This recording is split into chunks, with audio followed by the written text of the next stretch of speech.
për durimin tuaj në përcjelljen e këtij takimi të parë në mes të neve përfaqësuesve të Lidhjes Demokratike të Kosovës dhe Lëvizjes Vetëvendosje. Në anën tonë isha unë dhe presidentja Vjosa Osmani Sadriu. Takuam me kryetarin e Lëvizjes Vetëvendosje, zotin Kurti dhe Hekuran Murati. Ishte takimi i parë, me njëherë pas certifikimit të rezultatit zgjedhor nga Komisioni Qendror i Zgjedhjeve. Folëm për stabilitetin e domosdoshëm institucional në Republikën e Kosovës dhe shmangjen e domosdoshme të zgjedhjeve të ardhshme të katërtat me radhë në më pak se një vit e gjysmë. Në këtë frymë u angazhuam për diskutime rreth parimeve thelbësore rreth së cilave duhet zhvillojnë këto diskutime, vlerave dhe ideve pashtu programore rreth së cilave dy palët kanë interes. Edhe në këtë fazë u dakorduam të vazhdojmë tutje me komunikim si formë e vetme e mundësisë së shmangjes së zgjedhjeve të jashtëzakonshme në vendin tonë, pra edhe njerë po them të katërtat me radhë.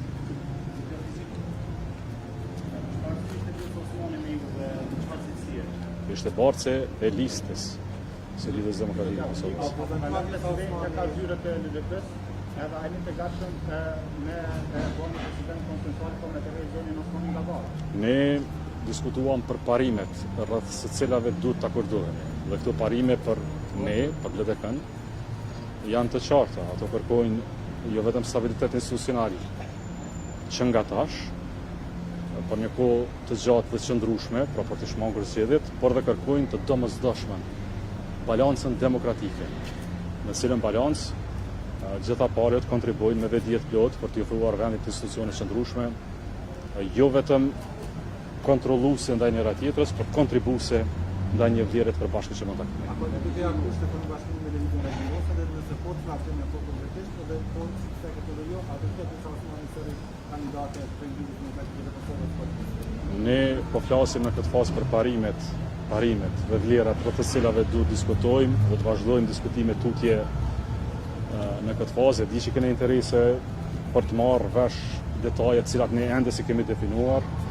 Nuk kemi arritur të flasim as për emrat përveçshëm, do të flasim për procesin dhe dakordimin që pas diskutimeve të takimit të parë, sepse ishte vetëm takimi i parë, të vazhdojmë dhe tutje të përpiqemi që i marrëveshje. Tani, siç e dini, kur dy palë ulen, dallimet në vlerë vlerore, programore, edhe mbi mënyrën e organizimit të vetë institucioneve, duhet të reduktohen në mënyrë që të ketë një marrëveshje të tillë.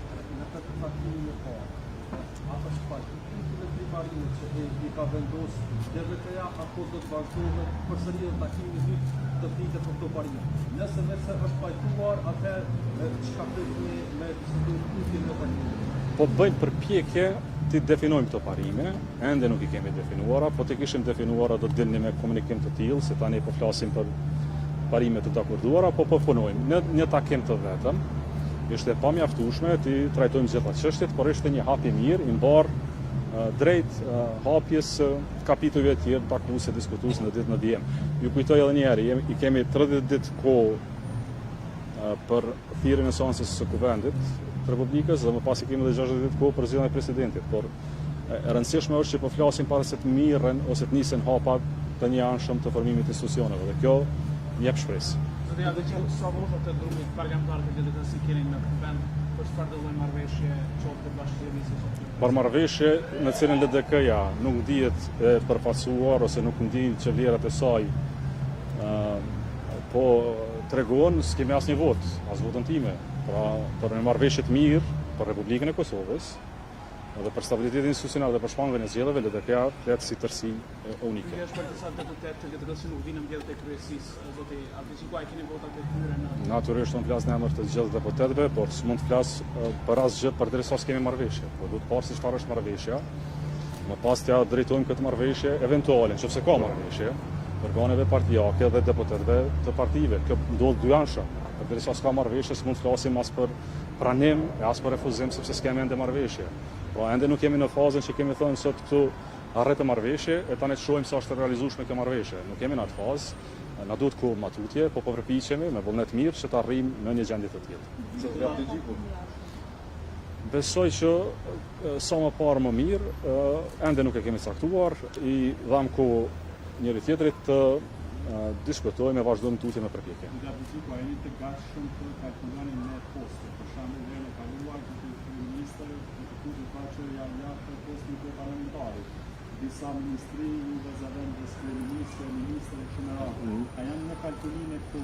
Jo, nuk. Nëse e bën një analizë të situatës, ju keni thonë që presidenti është parim të merrë në vesh, sepse kjo na ka një zgjedhje. Tani BK-ja insiston që vjosa tek kandidate, kur të thotë që duhet një figurë unifikuese apo shkojmë drejt prapë drejt zgjedhjeve? E garantuar, nëse s'bëjmë asgjë, nëse s'bëjmë asgjë dhe s'mirë me vetë, gjëja vetëm e garantuar është që afati kohor konsumohet dhe zgjedhjet me automatizëm shkaktuar. Përpjekja jonë është të shmangim zgjedhjet e ardhshme sepse s'kemi çfarë të arsyetohemi njerëzve tonë, popullit Kosovës. 4 palë zgjedhje për një vit të gjysmë vërtet është çmenduri politike. Nuk kemi folur për emrat përveçëm, nuk po flasim për poste individuale, ende nuk kemi arritur konsensus rreth parimeve, po i diskutojmë, po i shtrojmë në mënyrë shumë konstruktive dhe besoj që kjo është hapi i parë. Vërtet kisha pasur dëshirë të flasim më tepër në këtë rrethon, po për hir të mbarvajtjes së diskutimeve, i lut për mirëkuptim dhe do të me kohë do të japim dhe informacionet e të mëzëshme sa që ka diçka të re. Ju faleminderit gjithëve e punë të mbarë.